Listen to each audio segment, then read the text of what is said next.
How have aircraft carriers revolutionized naval warfare? In the following video, we had the honor of interviewing two U.S. naval officers, one war veteran and one World War II veteran. They all shared their first-hand experience and knowledge of working in the U.S. military from the time of the great battleships to the introduction of new technology of the aircraft carrier. The aircraft carrier did really disrupt naval warfare. This video captures a lecture. This lecture really explained how jets and propeller planes were able to take off and land on a moving ship in the middle of the ocean.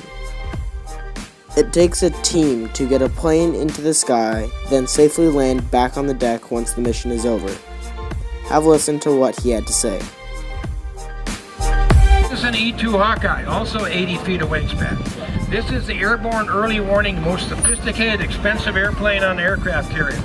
And it is responsible. It can see out literally hundreds of miles and tell you who's out there and whether they're friend or foe. About 130 miles an hour here. All right.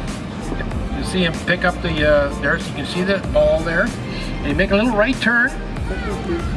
There you and land it. Full power right here. Stops, lifts the hook up, and he'll turn to the right. Now the next view is a little different. This view is going to be from the landing signal officer, pilot on the back controlling, helping the pilot to keep it safe. And so one of them's going to be facing, the controlling out, facing the airplane's landing. The other is going to be looking this way. And why is he doing that? Because he can see the pitch of the deck. It's never steady when you're out there. There's always some movement. And so he's going to be watching that, and if he needs to, he'll tell the other LSO. Because you're so far back, they can't see it back there. But looking this way, they can see it. So here you go. These are Super Hornets coming in to land. That means the deck's fouled. Now he's looking, he's got a clear deck.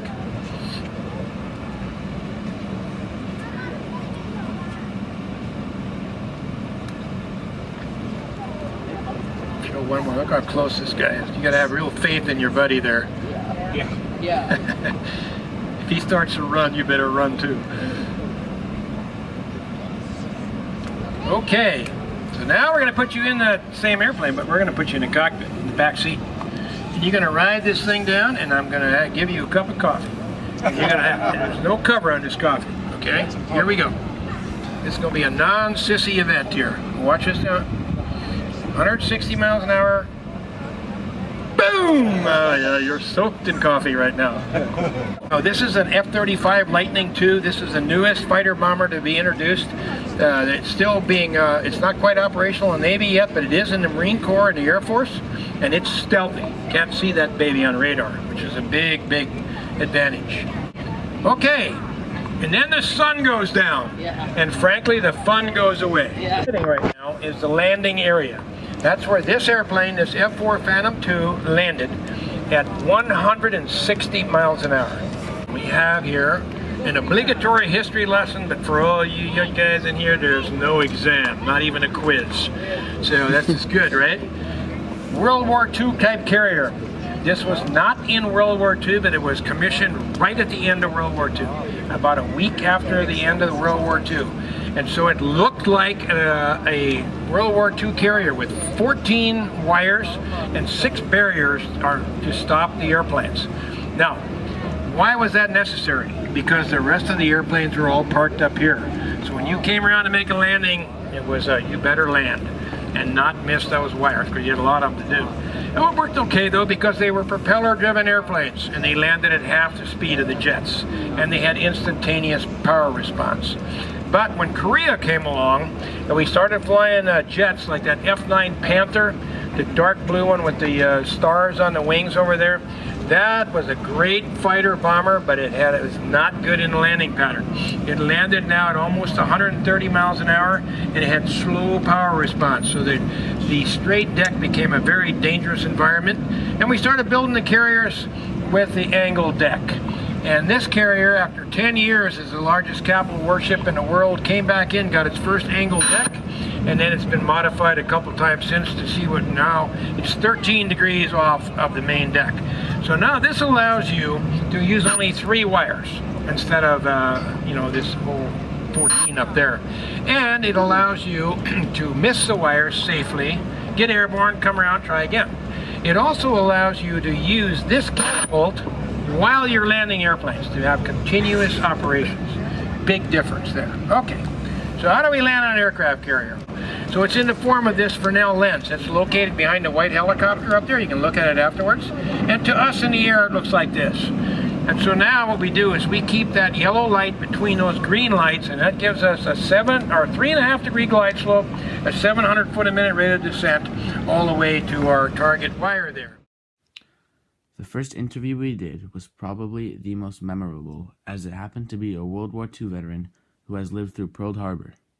The aircraft, really replaced and the carriers replaced the battleships. But that's why when the Japanese, attacked Pearl Harbor, they sank 6 of the battleships right there in the harbor.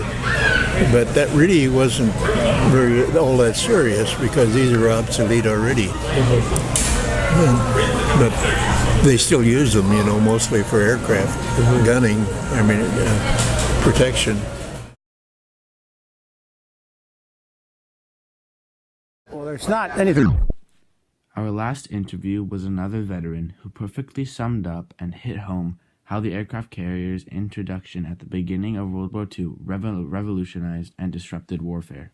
What you call an important part, we have to have certain things. Water is one of the most critical things that we need. We need fuel for both the ship and the aircraft. We need people to drive the vessel. You can't fly airplanes off of here if you don't have other people in the engine room providing enough steam so that we can get the speed necessary to launch aircraft. So there's no one area that is more critical than the other. They all have to work together. Okay, thanks. Aircraft carriers no longer need the big guns the battleships carried. Battleships are now obsolete. Aircraft carriers carried the planes that had the weapons, the planes that scouted for enemies. Aircraft carriers extended the range of the big guns from 15 miles to hundreds of miles. Pearl Harbor at the time was a catastrophic loss of both lives and ships at the start of World War II. It was in fact summed up by the World War II veteran that the battleships were obsolete and the destruction was in fact timely, as the aircraft carriers were their superior replacement.